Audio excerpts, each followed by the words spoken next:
It's working. Hey, everybody. It's Newman. How are you doing? I'm live. Am I live? I can't tell if I'm live or not.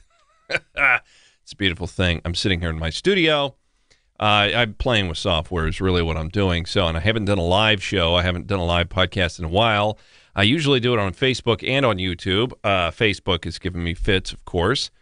Pretty sure Facebook sucks. So there's that. And what we're going to do is we'll go back and do what I usually do. And that's a little prep show here. So I can hit this button. Look at that. A little Drudge Report for you. I hit this button. My face pops up. It's a modern technology. It's a goddamn miracle. And I can make myself big or small. In so many different ways. Now, we're not going to get into those ways because... I was going to say this is a family show. It's not at all. Let's see what's happening. ICE arrests hundreds illegally living in sanctuary. Think, the Hunchback of Notre. Anyway, you people don't read. Not that I've ever read it. So, no. I've heard of it. I know the joke. Anyway, immigration officials on Thursday announced hundreds of arrests in an operation targeting communities where police and elected officials have refused to fully cooperate with enforcing federal immigration laws. Good. I said it arrested 167 people in and around Los Angeles, in a region which several cities and counties have been tagged by justice officials as being so-called sanctuary cities, a loosely defined term used to describe local governments that resist police from assisting immigration authorities in identifying and detaining people suspected of being in the country illegally. Arrests were made in San Francisco and San Jose. Overall, ICE said it arrested nearly 500 people across the country over the past few days. The surge of arrests was similar in size to several past operations ICE has carried out in recent years, but the focus placed on places deemed by the Justice Department to be soft on illegal immigration served to ratchet up an already tense standoff. Oh, my God. They're horrible people for enforcing the law. No! That's essentially the problem here. We don't want you enforcing the law. I just hate the law. Law sucks. And when it comes to the IRS, I would, tend to agree with you that the law sucks. But in this case, it is good for the United States. Well, on the podcast earlier today, we did the story. It was $135 billion annually that federal, state, and local governments basically pay out to take care of illegal immigrants in the country. Now, the argument has always been, well, they pay taxes. They pay taxes and it offsets the amount of money that they get in services and education, and that's just simply not the case. Study found that only about $19 billion was paid in taxes for the $135 billion that they receive. So coming to the United States is great. Not only do you, especially if you're illegal, not only can you bypass the border and all that stupid regulation, you don't have to get checked up, they don't have to stick their thumb in your asshole. Is this your thumb? No, it's not. They don't have to stick anything in your asshole. You just come across the border. Now, granted, there's some iguanas out there and rather large creatures that might bite and kill you. And it's hot, generally, and some people die of dehydration, but you're here, and you get free stuff. So that seems to be a pretty good deal. Housing, education. Kids become automatic citizens, and this is just locked up. I don't know why it locked up. So let's talk about what else is going on here. There was a couple of stories I didn't get to in the podcast today that I thought were pretty cool. I wonder if they're still here. Child bomber. ICE is just baby-faced kid. You see this? It's pretty crazy. Look at this kid. Blows himself up. Fantastic. I know it sounds horrible, but many of you with 14-year-olds are going, maybe they should join ISIS. Yeah. Okay, no, parents weren't thinking that. Well, maybe some of you were. I mean, we could get them to blow themselves up. That'd be fantastic, wouldn't it? Not in my car. All right. Oh, look at this. Now, I'm in Kansas for well, there's only like 5 people that ever watch me online, so who knows? But look at the pretty dog. He's such a pretty dog. There were 2 kids. Now there's a 3rd kid that wants to run for governor because in the state of Kansas, there's no legal age limit to run for governor. One of them is so young that he won't be of voting age by the time the election comes around, so he won't be able to vote for himself. A 3rd teenager has decided to jump into the race to become Kansas governor.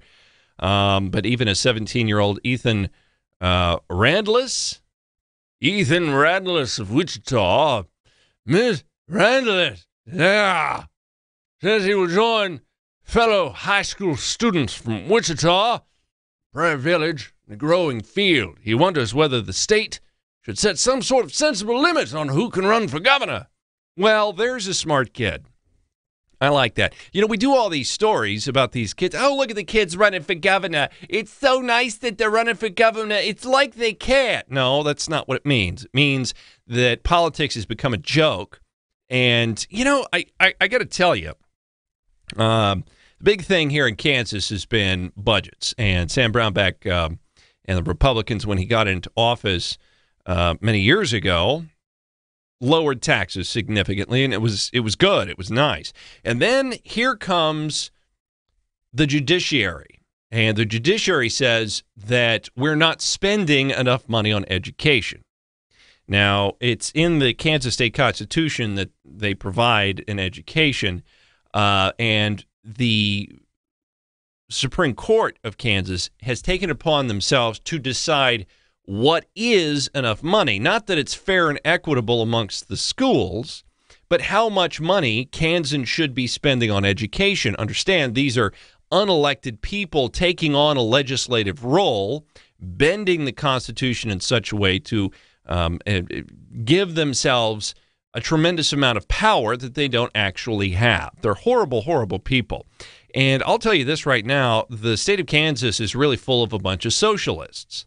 That's what they are. They may be sort of conservative on the side of, propriety and things of that nature. You should treat people, and this is the way we do things in Kansas, you see.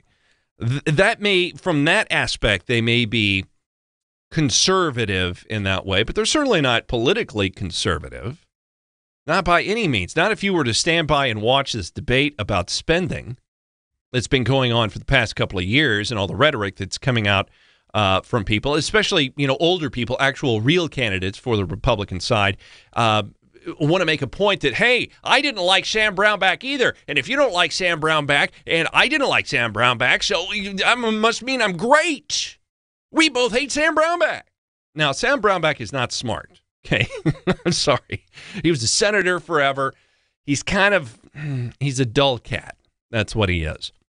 But at the end of the day, being governor isn't that hard, number one. Number two, fixing things is a fairly simple equation. It's a fairly simple thing. It works on the local level, it works on the state level, and it certainly would work in the federal level if we could ever make it happen. And it's not about taxes, it's about spending. You see, I don't even want to talk about taxes anymore. I mean, it's the question of taxes is coming up in the federal, in the federal government, and because they can't seem to figure out a way to get rid of Obamacare, so we're going to tackle taxes, which they'll never do, and they want to lower taxes and all these wonderful things, which is, I mean, for me, for everybody else, it's a good deal. And you lower taxes, and there's at least some sort of possibility that we could actually get out of the funk we're in from a job standpoint. But it's not going to fix the problem, you see, because taxes will always be raised again, because we're going to get to a point where there's just no money left, right? There's nothing left because we've decided that we are not going to curtail spending. Reagan did a great job cutting taxes back in the day, but he never got around to cutting the spending. And that's really what your representatives want to do, is spend a bunch of money that's not theirs, because they feel altruistic about it. Hey, I went to Washington, I spent all this money, look at all these wonderful things we did. Look at no, that's not what we did. Look at all the wonderful things I did with your money. All right. And as long as cash goes to the right constituencies, then they get reelected. So that's how it works. I really don't want to hear about taxes much anymore. I want to hear about spending. I want to go after the spending that's happening in the country. And if we can tackle that, we can actually start changing things. So Kansas is a complete disaster. And we got another teen, a third teen, running for governor. There's not, only one. This kid, I don't know I didn't read the whole article, so I don't know what side of the aisle he's going to be on. But the first kid that did it was a Bernie bro, basically. So you get a socialist Nazi running. Isn't that nice? Let's see what else is going on. Schumer, Senate close to a deal on Obamacare exchanges. Well, I thought that died. I thought the whole Obamacare thing died, right? Apparently not. No, yes. Look at that face. What a douche. That is such a self-important prick. You walk into a room, and he does that on purpose.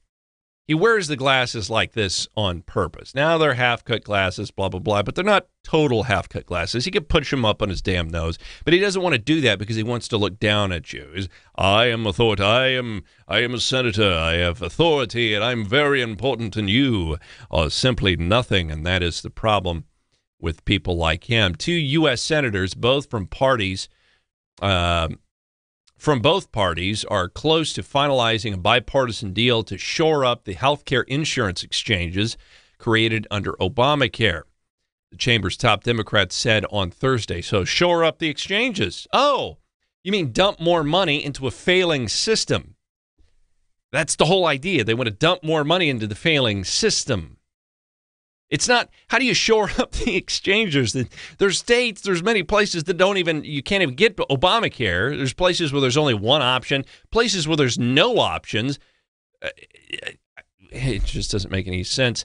The move, which Senate Democrat leader Chuck Schumer said was on the verge of completion, would stabilize the market for individuals who buy their own insurance plan on the federal or state-based exchanges. A potential agreement comes after Republicans have repeatedly failed to carry out their years-long pledge to repeal and replace the 2010 Affordable Care Act, former Democrat President Barack Obama's signature health care overhaul. Schumer said Senate Health, Education, Labor, and Pension Committee Chairman Lamar Alexander, a Republican, and ranking Democrat member Patty Murray had resurrected a bipartisan approach, which has been cast aside in the latest near vote on a total repeal of the bill, which none of them have been a total repeal of the bill. And this is what's going to end up happening, ladies and gentlemen. See, the Republicans lied to you. They don't actually want to get rid of Obamacare because that would remove from them a tremendous amount of control of your health care system and the total economy. And so they're not going to change anything. They're not going to stick to their promises. And you're going to end up paying probably with your life because they lied to you. Now, the question is, what do we do next? I mean, the Democrats started the problem. The Republicans lied to us about fixing the problem. So what's the next thing? We have to start kicking Republicans out of office and replacing them with people that aren't Democrat lights. Parents say son brutally beaten by mob of line cutters at Six Flags. I think that's fine. Isn't that fine? That's fine, right? I mean, there's got to be something in society that's a little bit dangerous. There's got to be something, where you can show your manhood, where you could go to war. And Six Flags sounds like a fantastic deal. You want to get on the ride? Bring out your sword. All right, let's go. And you get a little, and especially at Six Flags, because we're talking about a lot of younger people, and these younger people really need to get indoctrinated in the ways of war much earlier, because when they get into college and they start going out to bars and they start drinking and banging somebody else's whatever, there's going to be a fight that ensues. And if you don't know how to fight, well, you're out pretty much. And if you can learn some fighting skills at Six Flags, it's going to serve you much better in your drinking days in college. There's a little wisdom for you. A TV documentary delves into exclusive sex club. Why would I want to know? I guarantee you it's so exclusive, it's excluding me. I would have no chance. There would be no way I could walk in there with my man titties, flop them around, and they'd say, come on in, buddy. No, that's not going to happen. Social media gossip derails flasher trial verdict. Hey, look at this. I'm periscoping in 2 different ways. Let's see. Robot molested so badly it's unusable. You knew that was going to happen. What else is going on? Madrid ties. Japan sea creatures crossed ocean after tsunami. Okay. Town looks to house removed Columbus statue from across the USA. I like that. You know, when they're taking down all these statues, all these monuments, why isn't it that somebody's saying, okay, well, we'll pick them up, or some individual? All right, you're going to tear it down. You're going to destroy this thing. Fine. I'll bring my truck over, and we'll get your truck, and then we'll put it up on the trailer there, and we'll strap her down real good because you wouldn't want him falling off on the highway because that's heavy. You know, that's heavy. If it hit a car behind you, it'd really hurt them people in that car. So we don't want that to happen. We just want to put General Lee on top of the General Lee and drive him home so he'll have a safe place to live out the rest of his marble life. Right? USA plans major withdrawal of staff from embassy in Cuba. Would you want to live there? Ooh. Even if you're with the embassy? No. I don't think so. North Korea. Millions sign up for military to fight or eat. There you go. The military needs a little food. There's a reason to have food with the military people. So if you want to eat, you join the military and say, oh, yeah, I'll fight. It'll be fine. You know, it would be interesting. Here, I'll hit this button. It would be interesting to actually see a land war. With that, because there's a lot of blustering. There's a lot of, hey, we're North Korea and I'm Kim Jong-un. All that stuff. We're very powerful. We will destroy you, evil America. Okay. I'm thinking, and this is just me thinking, I do that quite often, that a land war would actually look a lot like the first Gulf War. Remember that? Way back in the day in the 90s, right? And it's somewhat the same way when we were entering Baghdad and doing all that stuff. But basically, you see this big cloud of dust as the M1 Abrams tanks in the thousands are rolling towards the city and rolling towards this elite Iraqi guard. And what happened? Well, the elite Iraqi soldiers said, hey, no, that's Saddam. We were joking, and America, yeah, the boss, man, yeah. They laid down their guns. They weren't going to fight the United States of America. They weren't going to fight our military might. That was never going to happen. And I'm thinking the same thing would pretty much happen in North Korea. And frankly, I tell you what, if we could get past the whole nuclear weapons thing, right? So we could mitigate that threat, but we decided to go in to end the threat for now and all time. Understand this, military planners, when you're going in there. Not only are you going to need your military forces, Army, Marines, Navy, and all these guys, and you're going to need the Air Force, you're going to need aircraft carriers out there, and you're going to do the military thing. But right behind them, you're going to need a massive fleet of hospital ships and barges full of food. Because I guarantee you when you get there, you're going to have a bunch of people that don't have guns in their hands. They're laying those guns down, and they're going to run up to you saying, please feed me for God's sake. And the members of the military that are there are going to want to help. They'll probably just give their MREs over and then go get some more. You're going to have to bring food. You'll probably need more food than guns, I would imagine, if it were to be a ground war. Because it's just an awful, awful place, just like every other type of socialist, communist economy ends up being.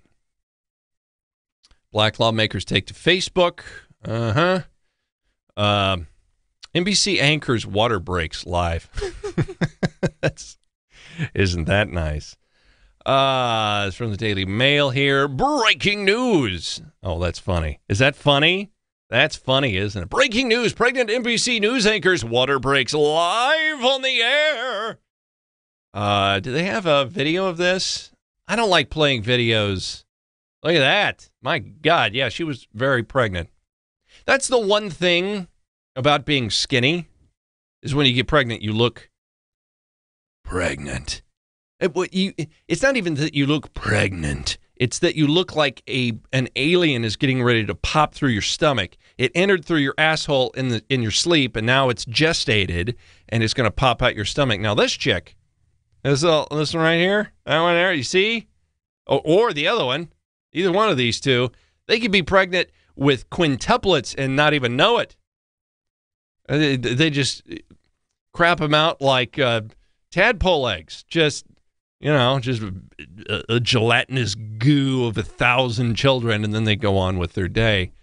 And they'll be perfectly fine as long as they have several large stacks of pizza. Here's a sad one. Oh, God. Just the way the story is written is unfortunate. Did they move the story? Okay, now this. Police! Warren teen caught having sex with Wiener Dog. Again. Oh. Again? That's twice. Is it twice? 5 times? We got to read the story. Police in Warren say a teenage boy admitted to having sex with a dog. Again. Police say a family member found the 17-year-old boy naked in bed with the dog at home. Well, why is he, if this is the second, anyway. The teen spends half of his time with children's services and the other half of the time with his family. It's been almost exactly a year to the day since the 16-year-old was charged with animal cruelty for having sexual contact with the dog. It's a Wiener Dog, by the way. Little Dachshund. Probably didn't like the act all that much. Those acts happened before Warren's bestiality law took effect. Oh, well, just right under the wire. It's fantastic. Now he's facing 2 misdemeanor counts of bestiality and animal cruelty charges after police say that he admitted to doing it again during an extensive interview with the Turnbull County Children's Services. The boy confessed to having sex with the dog in July and September, according to investigators. He's being held on probation violation at the Juvenile Detention Center. The Wiener Dog mix named Pee-wee. Not funny. It's not funny. He banged Pee-wee. Sorry. Pee-wee is being examined by a veterinarian, the most unhappy veterinarian on the face of the planet. Right? You get that call. Hey, can you do a rape kit on a Wiener Dog? Usually you just hang up at that point. Rape kit on a Wiener Dog? No. You know what? Kill it. Hit it with a car. I don't care. The dog is currently at the Animal Welfare League checking for any injuries because of what was suspected, what the suspect stated each time he would have sexual intercourse with the dog. It would be for an hour or more. So, let's make a day of it. Here's a little kibble. Got a little kibble. We, picnic outside. I don't know what's wrong with the kid. Apparently a lot. And they left him alone with the dog. So, what can you do? What can you do? What can you do? What's on the Blaze? Let's say, has the Blaze got anything good? Stories that matter.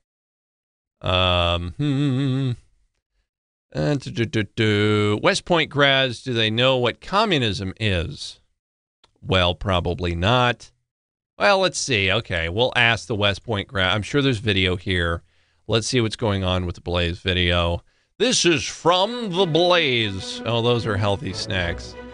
You know what? I can do that. Yeah. I don't know why I'm advertising. Oh, here we go. Is that Doc Thompson? His name is Dak Thompson. As his commanding officer seeing red, he is a West Point graduate and self-described communist. Oh, good. Several pro-communist tweets, which include a photo of him holding his cadet hat with the message "Communism will win" written inside it. He's also made derogatory comments about the vice president and the secretary of state. I'm sure he has. West Point quickly distanced itself from him and says his chain of command is investigating. He also pulled open his shirt from his graduation uniform he had on while graduating, and it had a Che Guevara shirt. Yeah, he had a Che shirt on there and a third nipple. Third nipple. That was what people didn't even notice the shirt. They just opened it up and then they saw this weird bump. Can you see it? Oh, here we go. This weird bump you see, and everybody could tell it was the third nipple. People look past what's on your T-shirt, unfortunately, but if there's a nipple bump where it shouldn't be, we'll spot that stuff, and then we will tweet about it and Facebook about it because it is the right thing to do. All right. This is just me doing my prep show thing, and I'm actually just kind of playing around with the software to see what it will do when it will do it. I'm going to start putting drops and stuff in here. It'll be so good. It'll be so much fun. So, and I plan on doing the show a little bit more often. I don't think I'm going to do it at 8, probably 7:30 or whatever it is. And at some point in time, if we can get the word out that the show is happening, that maybe we can do some guests and maybe we can do some phone calls and the whole thing. I would love to do phone calls on the show. And I do have that capability someplace, sometime, somewhere. We have the capability to do that. I don't have a phone screener, though, so if I don't like you, I'll immediately hang up on you. That's how it's going to work. I have a Discord account. We'll have to figure out how to maybe I'll put it on my website and detail something on the website, how to sign up for the Discord thing. It seems to work, and it has pretty good sound quality, but who's on it? I don't know. But if we could, expand this show out to get some actual, numbers of people that are watching, it might be a good time and kind of fun. So that is going to be it for this evening. I can hit this button. It is the fair use notice telling everybody that I've fairly used their copyrighted material, and I'm very happy about it. Other than that, have a great night, and we will have a new podcast tomorrow.